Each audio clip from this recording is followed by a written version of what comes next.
1 घंटे में मैं कराने वाला हूं। भारतीय संविधान सभा के गठन का अगर पहला विचार अगर पूछे तो सबसे पहला विचार आप लोगों को याद रखना है, मैं सिर्फ मेन पॉइंट है वो हाईलाइट करूंगा, उसके अलावा कुछ भी नहीं।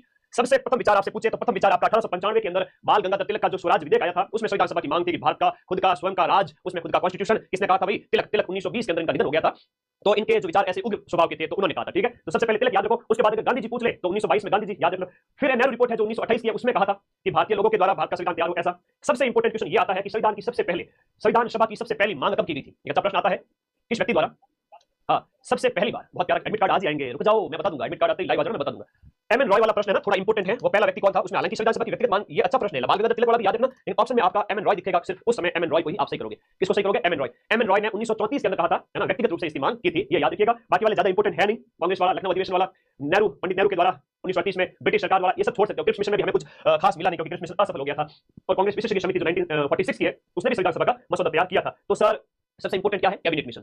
एम एन रॉय याद रखना, फिर कैबिनेट मिशन याद रखना। दूसरा, माइंड मैप ऐप डाउनलोड करके इस टेस्ट सीरीज वाले सेक्शन में जाओ, फुल एंड टेस्ट नंबर 13 और 14 फ्री है सभी बच्चों के लिए, चतुर्थ श्रेणी कर्मचारी के वो टेस्ट है, वो आप लोग अटेम्प्ट कर लेना फ्री में। आज मैं सारे नोट्स डालने वाला हूं, India history culture, Rajasthan history culture, geography, current affairs, सारे के सारे नोट्स टेलीग्राम में डालूंगा। इसका लिंक इस वीडियो के नीचे ब्लू कलर का दिया हुआ है, आप लोग फटाफट ज्वाइन करो टेलीग्राम। ये देखो इस वीडियो के नीचे एक लिंक पिन किया हुआ है, टेलीग्राम ग्रुप ज्वाइन कर लीजिए। मैं आप लोगों को आज सारे नोट्स देना चाहता हूं। आज 12 तारीख होगी, 12 13 14 15 16 17 18 7 दिन, एक सप्ताह बचा है, बस पढ़ लीजिए। एक तो सबसे इंपॉर्टेंट है कि संविधान सभा का जो हम कहें अगर का निर्माण, संविधान सभा का जो निर्माण है वो किसकी वजह से हुआ था, ये किसकी सिफारिश पर हुआ था? तो वो है आपका संविधान सभा के गठन की कैबिनेट मिशन, है ना। संविधान सभा के गठन की ये हम जनक कह सकते हैं, भीमराव अम्बेडकर ऑप्शन में नहीं हो तो आप ये याद रखना कि संविधान सभा का गठन, संविधान सभा का गठन किस संस्था की सिफारिश पर किया गया? तो ये आपको याद रखना है आपका कैबिनेट मिशन 1946 का, बस इससे ज्यादा कुछ भी याद नहीं रखना है। कैबिनेट मिशन याद रखना है, इससे ज्यादा कुछ भी याद नहीं रखना। ये ऑप्शन में आएगा, कैबिनेट मिशन आपसे आएगा। कब का है? 24 मार्च 1946 को 3 सदस्य भारत आए थे, है ना। अब अंग्रेजों के हाथ में राज रहने वाला था नहीं, उस समय क्या हुआ कि उन्होंने कैबिनेट मिशन भेजा भारत, बोले कि भारत को हैंड ओवर कर दो इनको। तब 24 मार्च 1946 को भारत आता है, भारतीय संविधान सभा के गठन की बात करता है। इसके 3 सदस्य है वो आपसे एग्जाम में पूछे जा सकते हैं। कैबिनेट मिशन जो भारतीय संविधान सभा का हम कह सकते हैं जनक है, जिससे उत्पत्ति हुई कह सकते हैं, सिफारिश हुई, उस सिफारिश को इंप्लीमेंट किया गया, तब संविधान सभा बनी, और संविधान सभा बनी और संविधान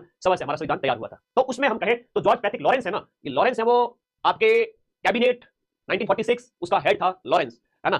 दूसरा है स्टेफोर्ड क्रिप्स, फिर है एवी अलेक्जेंडर क्रिप्स और लॉरेंस। तो लॉरेंस LKA, लॉरेंस ऐसे याद रखो, LK और A, हाँ लॉरेंस था LK लुक्का, तो याद रहेगा सभी को। 1946 मई 1946 का कैबिनेट मिशन। कैबिनेट मिशन के तहत मैं इस पूरी क्लास में से आपको 15-20 बार बोलूंगा, वापस बोलो, तो आप लोग मेरे साथ साथ वापस बोलोगे, वही प्रश्न एग्जाम में आएंगे। और तुम एग्जाम हॉल में बैठे बैठे मुझे याद करोगे, अरे गुरुजी की तो आवाज हमारे दिमाग में गूंज रही है ना, कि वो क्लास के अंदर सर ने कहा था प्रश्न आएगा, है ना, और ये प्रश्न आ गया। लो चलो अब देखो यहाँ पर सदस्य, सबसे पहले शुरुआत में संविधान सभा के कुल सदस्य कितने थे? ये प्रश्न भी एग्जाम में आता है। शुरुआत में संविधान सभा के कुल सदस्य कितने थे? 389। अब 389, 400 में कम है, लेकिन इन 389 में तो ब्रिटिश भारत के जो क्षेत्र थे उसमें से 296, देसी रियासतों का पूछे तो देसी रियासतों के सदस्यों की संख्या 93 थी। देसी रियासतों की कितनी थी? 93। ब्रिटिश प्रांत थे, वहां से हो गए 11।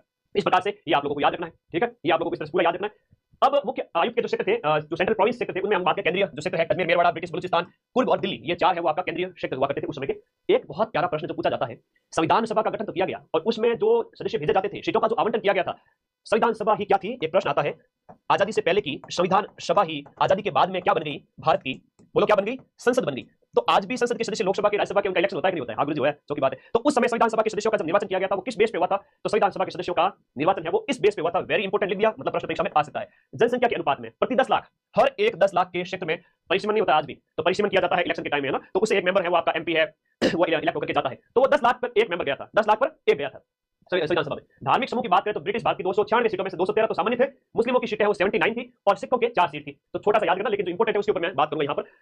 चुनाव की पद्धति क्या थी? देखो, आनुपातिक प्रतिनिधित्व की एकल संक्रमणीय मत प्रणाली, है ना। एकल ब्रिटिश प्रांतों की बात करें और ब्रिटिश प्रांत और चीफ कमिश्नरी जो क्षेत्र है उनके लिए एक तरह से अप्रत्यक्ष चुनाव आप कह सकते हो, वहां पर इस तरीके का चुनाव हुआ था, अप्रत्यक्ष चुनाव जैसे आप कह सकते हो, डायरेक्ट जनता के द्वारा वो था नहीं। देशी रियासतों की बात करें तो उनके प्रतिनिधियों का मनोनयन रियासतों के हेड की परामर्श से किया गया था। तो देशी रियासतों का, ब्रिटिश प्रांतों का, और स्वरूप है वो। अब आपसे कहे कि सर संविधान सभा जो बनी थी उसमें सारे निर्वाचित थे क्या? तो सारे निर्वाचित नहीं थे, आंशिक रूप से चुनी हुई और आंशिक रूप से नामांकित, तो दोनों तरीके से मनोनयन और निर्वाचन दोनों था। चुनाव जो आपके हुए थे संविधान सभा के लिए, पहला प्रश्न आता है संविधान सभा के जो चुनाव है वो कब होते हैं? संविधान सभा के लिए चुनाव सबसे पहले ध्यान रखना, बड़ा अच्छा प्रश्न है, वेरी इंपॉर्टेंट क्वेश्चन है। संविधान सभा के लिए प्रथम बार चुनाव आपका जुलाई 1946 के अंदर, जुलाई अगस्त 1946 में, जिसमें कांग्रेस सबसे बड़ा दल था। कांग्रेस को 208 सीटें मिली है, मुस्लिम लीग को 73 और छोटे दलों को 15 सीटें मिली थी। और आजादी के बाद भी कांग्रेस सबसे बड़ा दल था और पंडित जवाहरलाल नेहरू है वो प्रधानमंत्री बनते हैं।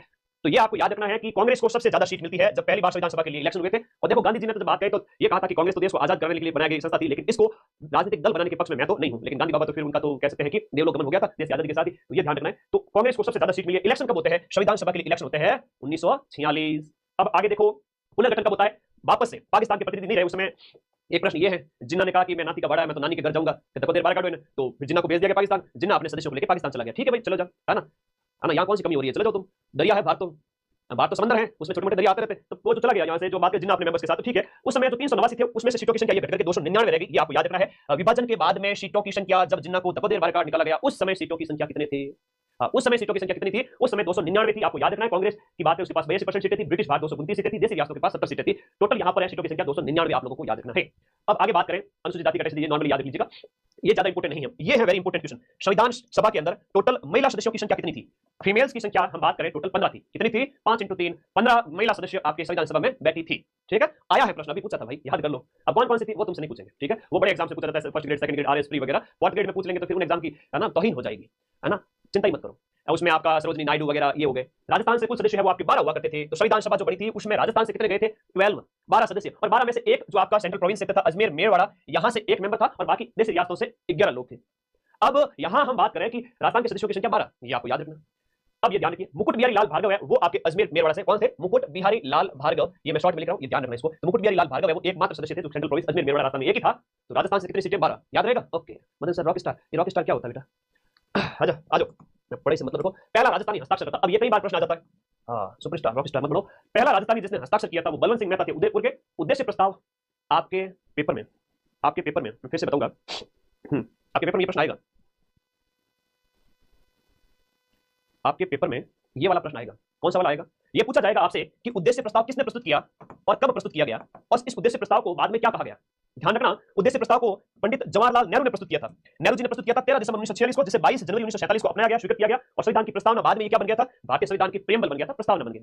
हमारे संविधान का उद्देश्य क्या है ये इसमें लिखा गया है। हम भारत के लोग, we the people of India, हम भारत के लोग भारत को एक संपूर्ण प्रभुत्व संपन्न समाजवादी है ना राज्य बनाने के लिए आज अंगीकृत, अधिनियमित और आत्मार्पित करते हैं। अभी एक फोटो दिखाऊंगा प्रस्तावना की, वहां से एक प्रश्न तो पक्का है पेपर में। तो ये उद्देश्य प्रस्ताव याद रखना, 13 दिसंबर को स्वीकार लाया गया था संविधान की तीसरी बैठक के अंदर, और 22 जनवरी को स्वीकार किया गया, 46 लाया गया, 47 में अगले महीने स्वीकार किया गया।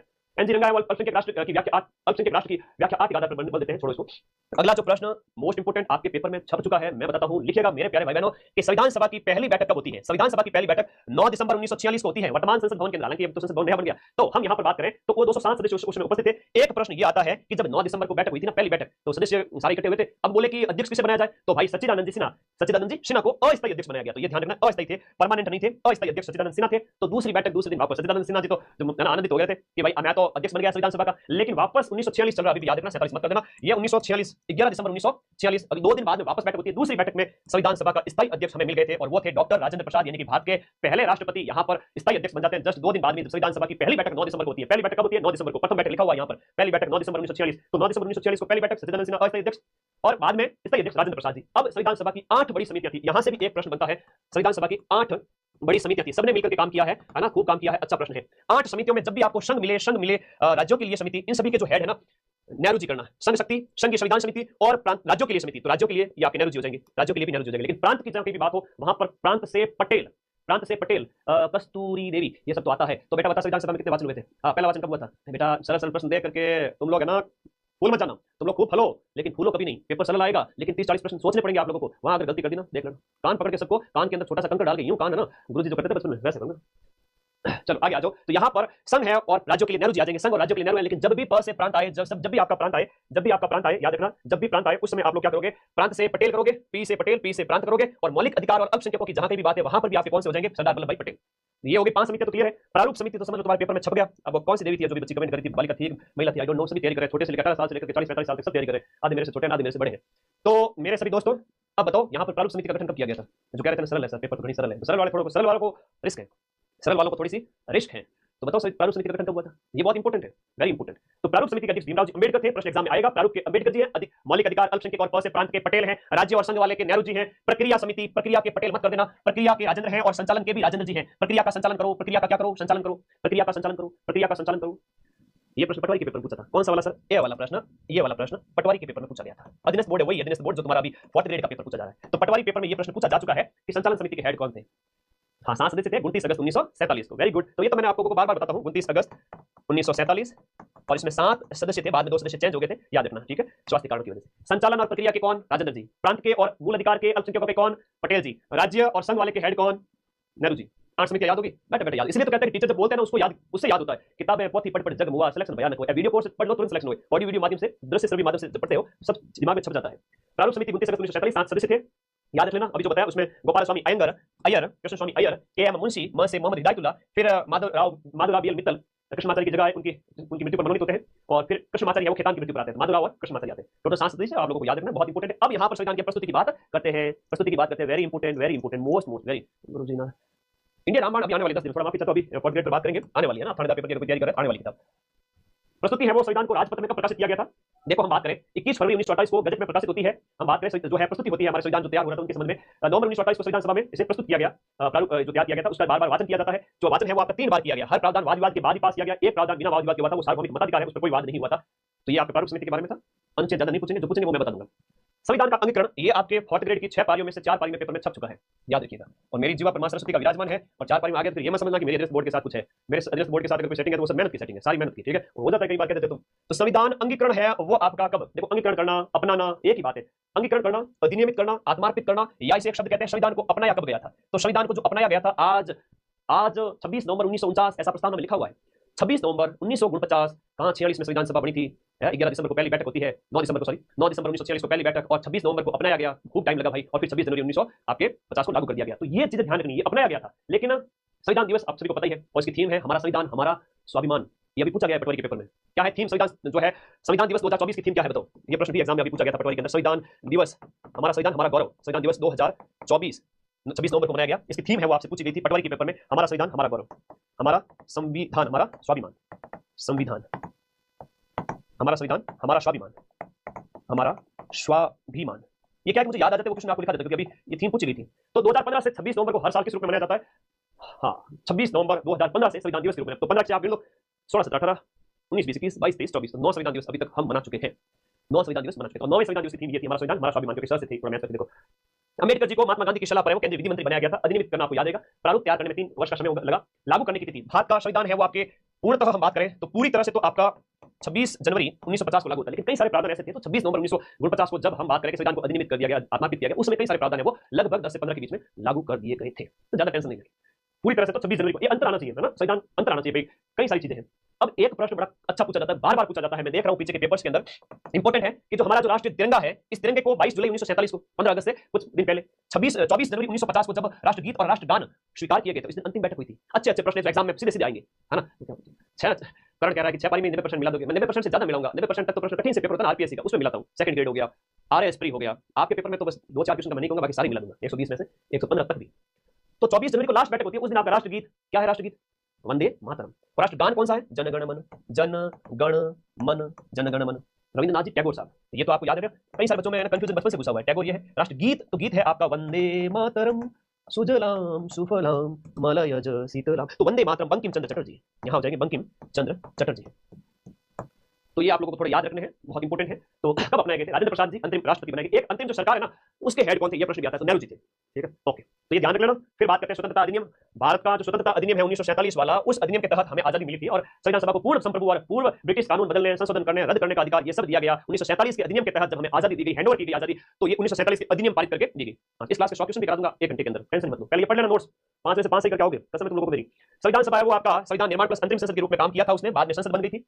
अध्यक्षता संविधान सभा की राजेंद्र प्रसाद जी ने की थी। अंतिम संसद है वो अध्यक्ष जीवी मावलंकर थे। और ये परीक्षा में प्रश्न भी आता है कि अपने प्रथम लोकसभा स्पीकर भी थे, प्रथम लोकसभा के अध्यक्ष पूछे आपसे, तो ये याद रखना जीवी मावलंकर लोकसभा के पहले अध्यक्ष थे, जीवी मावलंकर लोकसभा के पहले अध्यक्ष थे, और अंतिम संसद के भी उसमें ये हेड थे। तो संविधान सभा की बैठक की अध्यक्षता डॉक्टर राजेंद्र प्रसाद जी ने की थी, क्योंकि वो स्थायी अध्यक्ष थे, हम सब जानते हैं। और संविधान सभा बाद में संसद बन गई थी। अंतिम संसद की बात करें तो ये आपके 17 नवंबर 1947 से लेकर के 52 तक अंतिम संसद चली थी। एक अच्छा प्रश्न जो एग्जाम में पूछा जाता है वो ये पूछा जाता है कि आपके संविधान पर अंतिम रूप से जो है वो कितने लोगों ने हस्ताक्षर किए थे, अंतिम रूप से कितने लोगों ने आपके हस्ताक्षर किए थे। तो 284 लोगों ने संविधान की 3 मूल प्रतियों पर हस्ताक्षर किए थे, साइन किए थे, 284। अब एक छोटा सा प्रश्न, कुल सत्र 11 सत्र आयोजित किए गए। 9 दिसंबर 1946 को संविधान सभा का जो है पहली बैठक हुई थी, गठन हुआ था, पहली बैठक हुई थी, और 26 नवंबर को संविधान बनकर तैयार हो गया। 2 वर्ष 11 महीने 2 वर्ष 11 महीने 18 दिन, 2 वर्ष 11 महीने 17 दिन 15 दिन 21 दिन देखकर तुम्हें कंफ्यूज किया जाएगा, तुम कंफ्यूज होना मत। इसमें 114 दिन तो प्रारूप पर विचार हुआ, 166 बैठ के हुई, 64 लाख का खर्चा आया। अंतिम बैठक आपसे पूछा जाएगा, 284 लोगों ने हस्ताक्षर किए थे। ये आपकी अंतिम बैठक होती है 24 जनवरी 1950। तो इसलिए कहता हूं पूरे साल जम के पढ़ो ताकि लास्ट 7 दिन में मेरे नोट्स में समझ में आ जाए, है ना। तो ये गलती कभी मत करना कि तुम अंतिम 7 दिन में बोलोगे गुरुजी फोर्थ ग्रेड में चलो मैं सिलेक्शन करवा दूंगा, आगामी रीट है, लैब असिस्टेंट है, सेकंड ग्रेड है, थानेदार का पेपर है, तो जम के पढ़ो आपके अंदर। 11 सत्र 2 वर्ष 11 माह, ये वेरी इंपॉर्टेंट है, यहां से एक प्रश्न आएगा ही आएगा। अब देखो मूल संविधान में कितने अनुच्छेद वगैरह थे, ये प्रश्न आता है एग्जाम के अंदर। वेरी वेरी इंपॉर्टेंट क्वेश्चन है। भारतीय संविधान की एक प्रस्तावना है, टोटल मूल 22 भाग, 8 अनुसूचियां और 395 अनुच्छेद। वैसे वर्तमान में जो अनुच्छेद 395 मूल अनुच्छेद तो 395 है, लेकिन उसके अंदर अनुच्छेद वगैरह और जुड़ के 450 से भी बाहर चले गए हैं, लेकिन आपको मूल 395 याद रखना है। अनुसूचियां अभी 12 हो चुकी है, मैं उनके ऊपर बात करूंगा। और प्रस्तावना को लास्ट में शामिल किया गया और कॉन्स्टिट्यूशनल असेंबली डिबेट के अंदर इसे 12 खंडों में इसका प्रकाशन है।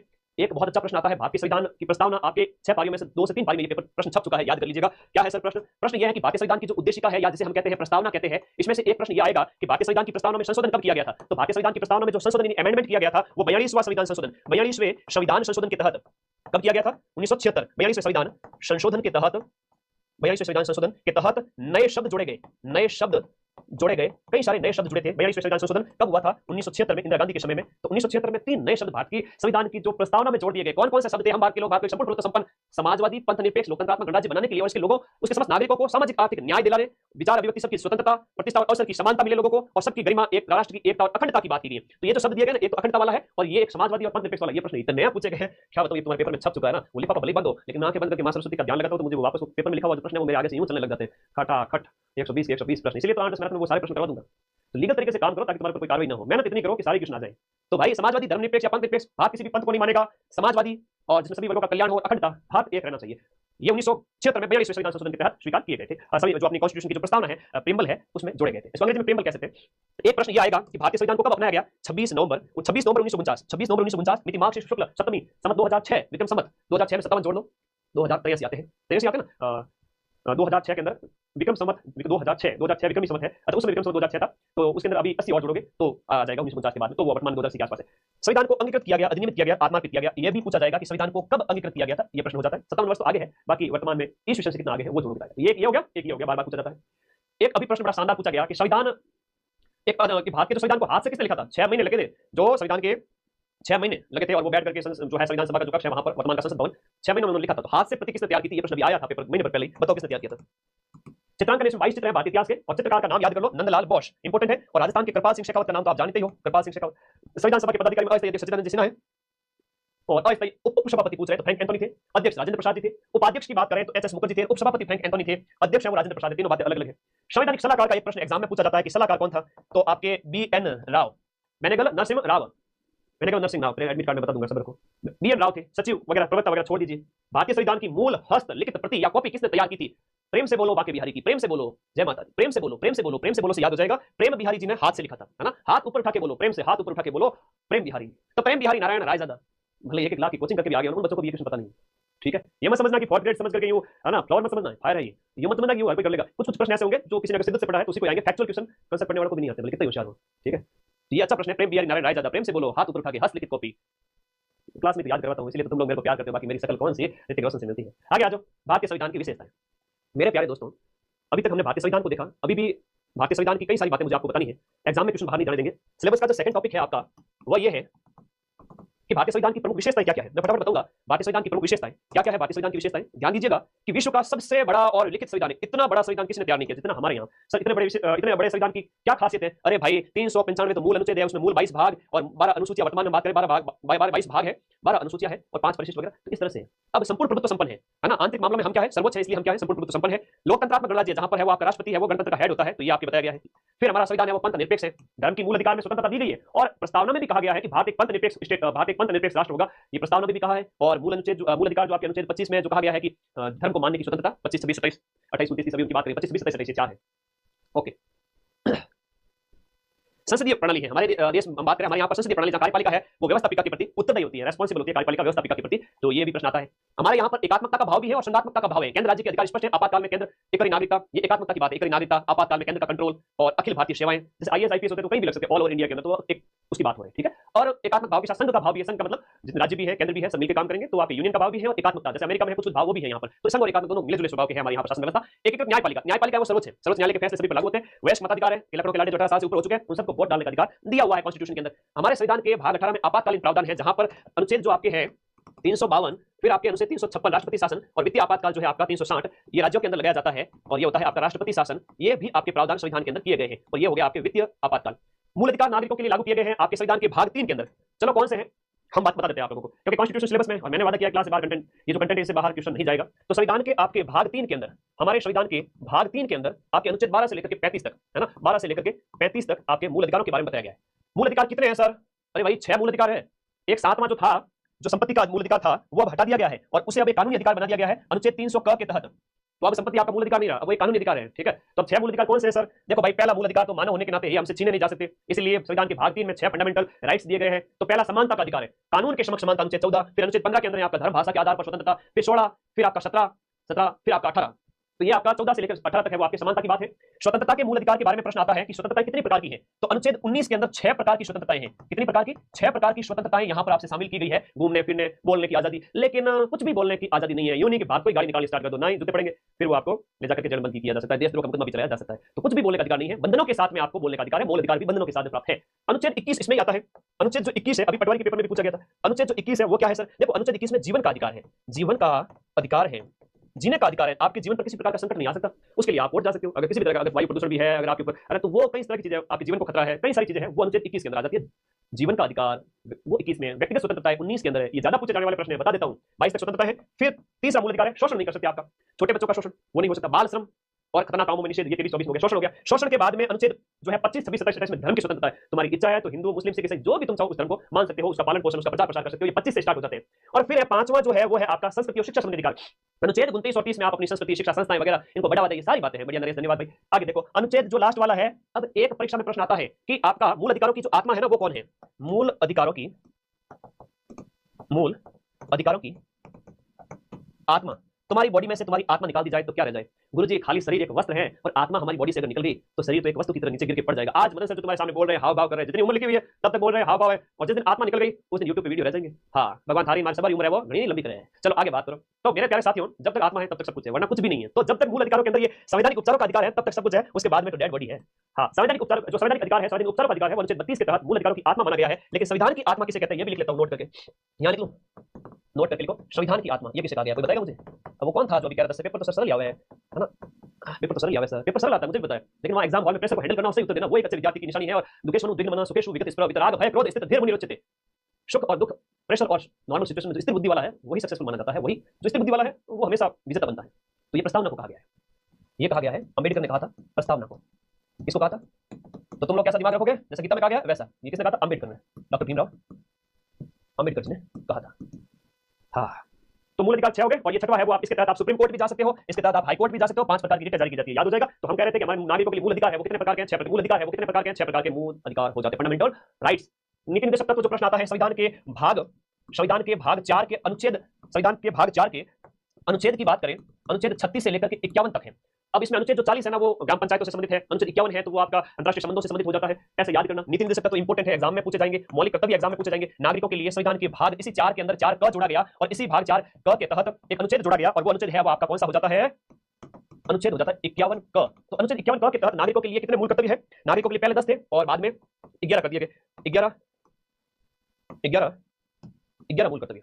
एक बात ध्यान देना कि 11 जो मूल कर्तव्य हैं जो एग्जाम में पूछे जाते हैं, ये आपके भारतीय संविधान के भाग 4 क में कब जोड़े गए थे मैं इसकी बात करूंगा। ये मूल कर्तव्य है सरदार स्वर्ण सिंह समिति की सिफारिश पर, लिखो इसको, आया है प्रश्न, सरदार स्वर्ण सिंह समिति की सिफारिश पर। और सरदार स्वर्ण सिंह समिति की सिफारिश पर 1976 के अंदर, 1976 वही 42वां कॉन्स्टिट्यूशनल अमेंडमेंट, उसके तहत इन्हें जोड़ा गया था। पहले तो ये 8 का कह रहे थे, लेकिन बाद में 10 जोड़े गए, और फिर बाद में जो 11वां जोड़ा गया ना, 11वां मूल कर्तव्य जोड़ा गया 86वें संविधान संशोधन अधिनियम के तहत। 86वां संविधान, ये प्रश्न आया है परीक्षा में, 86वां संविधान संशोधन अधिनियम। और 86वां संविधान संशोधन अधिनियम कब लाया गया? अरे 2002 के अंदर, 2002 में। इसमें क्या कहा है सर? इसमें यह है कि हम माता पिता यदि संरक्षक हैं तो 6 से 14 वर्ष के बच्चों के लिए, 6 से 14 वर्ष के जो टिंगर है ना, उनको यहाँ पर शिक्षा दिलाओ। राइट टू एजुकेशन की अगर बात करें, मेरा पर्सनली बच्चों से बहुत जुड़ाव है, जहां मैंने एजुकेशन ली। आज भी जब 15 अगस्त 26 जनवरी होती है तो मैं जा नहीं पाता हूँ, पिताजी को भेज देता हूँ, भाई को भेज देता हूँ। बच्चों के लिए विस्तार है, अच्छे गिफ्ट्स है, उनके लिए जो ट्रॉफी वगैरह होती है उस टाइप से सांस्कृतिक गतिविधियों में मेरी इच्छा बहुत होती है, उनसे मिलकर बात करूँ तो, है ना, आवाज आ रही है? तो ये बच्चों के लिए है, संविधान में भी सोचा गया है, ठीक है। तो बच्चे तो मन के सच्चे होते हैं, बच्चे तो मन के सच्चे होते हैं। आवाज सही आ रही बेटा? ओके। तो ये प्रश्न कई बार एग्जाम में पूछा जाता है आपका। 1 है, 2, 3, 4, 5, 6, 7, 8, 9, 10 और 11 एबीसीडी से याद रखो तो भी याद हो जाएगा। मौलिक कर्तव्य 51 क के तहत है। 86वें संविधान संशोधन अधिनियम 2002 पेपर में छप गया है। आर्टिकल 21A भी है, बहुत बढ़िया। संविधान का अनुच्छेद 21A में भी है आपका ये वाला देखने को मिल जाएगा, जो आपका 11वां वाला जो है ना, जो शिक्षा के अधिकार की बात कही गई है, शिक्षा के ये प्रश्न बार बार आते हैं। तो अनुच्छेद 21A में भी आता है और मौलिक कर्तव्य में भी है। ये बातें आप लोग समान नागरिक संहिता 44 में है, बिल्कुल सही है। अंतरराष्ट्रीय संबंध है वो आपके 51 के अंदर। बताओ पर्यावरण संरक्षण के संबंध में प्रावधान किसमें? बताओ पर्यावरण के बारे में किस नीति निर्देशक तत्व में बताया गया है? 3-4 है, वेरी इंपॉर्टेंट है। हाँ, तो ये सरदार स्वर्ण सिंह समिति की सिफारिश पर 1976 के अंदर 42वें संविधान संशोधन के तहत मौलिक कर्तव्य जोड़े गए थे, जो मूल रूप से तो 10 थे, और बाद में जो है आपका जो 11वां जो मौलिक कर्तव्य जोड़ा गया वो 2002 में 86वें संविधान संशोधन अधिनियम के तहत जोड़ा गया था। अब आपको याद रखना है कि हम बात करें थी हाँ इसकी नीति निर्देशक तत्वों के अंदर 2-3 बता देता हूँ। एक तो अनुच्छेद 40 है, अनुच्छेद 40 है, एक आपका अनुच्छेद 44 है, एक आपका अनुच्छेद 48 है, एक अनुच्छेद 51 है। हम इनकी बात करते हैं थोड़ा सा। 40 के अंदर ग्राम पंचायतों के बारे में, ये प्रश्न ज्यादा आता है थोड़ा सा ग्राम पंचायतों के बारे में। ये है आपका नागरिक संहिता के बारे में, समान नागरिक संहिता के बारे में, और ये 48 है वो आपके पर्यावरण की रक्षा के बारे में। 4 ही बता रहा हूँ, बाकी बताने को तो मैं 10 बता दूं, 100 बता दूं। अरे 100 के मतलब 100 पेज में पढ़ा दूं, और लेकिन क्या होता है कंटेंट कम से कम में ज्यादा क्वेश्चन मिल जाए तो आउटपुट है वो ज्यादा प्राप्त होता है। बच्चा कहता है वाह सर आपने पढ़ा था मजा आ गया, ध्यान रखिएगा। और अनुच्छेद 51 के अंदर है वो आपके अंतर्राष्ट्रीय संबंधों की बात। मैं भी इस बात को मानता हूं कि कम पढ़ाकर ज्यादा क्वेश्चन मिला दूं तभी मैं अपनी शेख की बगाऊं कि मैंने ज्यादा क्वेश्चन मिला। बाकी दुनिया भर का पढ़ा के वो अच्छी बात नहीं है, उसमें से तो प्रूफ आते ही आते हैं, लेकिन अभी कम पढ़ा 4th ग्रेड जैसे पेपर में कम पढ़ाकर सारे मिलेंगे। तो मेरे भाई ये याद रख लेना, अंतर्राष्ट्रीय संबंध, ग्राम पंचायत, नागरिक संहिता, पर्यावरण, मूल कर्तव्य है भाग 4 कम है, मूल डीपीएसपी जो नीति निर्देशक तत्व है भाग 4 में है और ये 4 कम है। और हम बात करें अपना मूल अधिकार किसमें हो जाते हैं? मूल अधिकार अपने भाग 3 में हो जाते हैं, इससे ज्यादा कुछ नहीं आएगा, आ ही नहीं सकता। चैनल को सब्सक्राइब करो जितने साथी जुड़े हुए। आज मैंने बड़ी क्लास का प्लान कर रखा है बहुत सारी, आज और कल में, चिंता मत करो। ये अच्छे प्रश्न है जो एग्जाम में पूछे जाएंगे, ये भी इंपोर्टेंट है, सारा बता दिया, पीछे कुछ नहीं छोड़ा है, अब इससे बात कुछ नहीं। अल्पसंख्यकों के लिए, विश्व शांति के लिए, संपूर्ण शासन व्यवस्था के 2 ढांचे हैं, तो संघवाद की बात यहाँ पर कही गई है, केंद्र और राज्य की बात, ये भारतीय संविधान की विशेषता है। भारतीय संविधान की अनुसूचियों में आपको ज्यादा टेंशन नहीं लेनी है। अनुसूचियों की अगर मैं बात करूं, भारतीय संविधान की अनुसूचियों में पहली अनुसूची में संघ और भाग के बारे में अभी मैं फोटो के माध्यम से सारा समझाऊंगा। दूसरी के अंदर ज्यादा इंपोर्टेंट नहीं है, तीसरा भी इंपोर्टेंट नहीं है, चौथी है वो राज्यसभा की सीटों का आवंटन है। 5वीं अनुसूची, अनुसूचित जाति जनजाति के लिए 5 उंगली जब मिलती है तब हम कहते हैं ना संगठन में शक्ति है। तो अनुसूचित जाति जनजाति के कल्याण की बात भाग अनुसूची शेड्यूल है भारतीय संविधान की उस 5 में, ये मोस्ट इंपोर्टेंट है। भारतीय संविधान की जो 7वीं अनुसूची है, परीक्षा में प्रश्न आता है, देखो जो प्रश्न आएंगे वो मैं तुम्हें बता दूंगा। तो 3 अनुसूची है भारतीय संविधान की। 7वीं अनुसूची के अंदर जो 3 सूचियां दी गई है, संघ सूची, संघ शक्ति के विषय, संघ के विषय, राज्यों के विषय, और संवर्ती सूची जिसमें स्टेट और संसद दोनों कानून बना सकते हैं। 8वीं अनुसूची मोस्ट इंपोर्टेंट है, वेरी इंपोर्टेंट है। 8वीं अनुसूची के अंदर भारतीय जो वर्तमान में 22 भाषाएं हैं, वर्तमान में 22 भाषाएं इसमें शामिल की गई हैं। तो जो भारतीय भाषाएं हैं वो आपके पहले मूल रूप से 14 थी और अब 22 हो गई, 8 और बढ़ गई है, वो 8वीं अनुसूची के तहत है। 7वीं 8वीं इंपोर्टेंट है। 10वीं जिसमें दल बदल लेते हैं, कोई भी नेता एक पार्टी से दूसरी पार्टी में चला गया। 11वीं और 12वीं इंपोर्टेंट है। 11वीं पंचायतों से संबंधित है, 12वीं नगरपालिकाओं से संबंधित है। इससे ज्यादा इसमें कुछ विषय याद मतलब ज्यादा याद नहीं रखना है। गांव के विषय आपके 29 और 18 है वो आपके 9 कब हो गए शहरों के अंदर, थोड़ा सा इसका याद रखिए, है ना।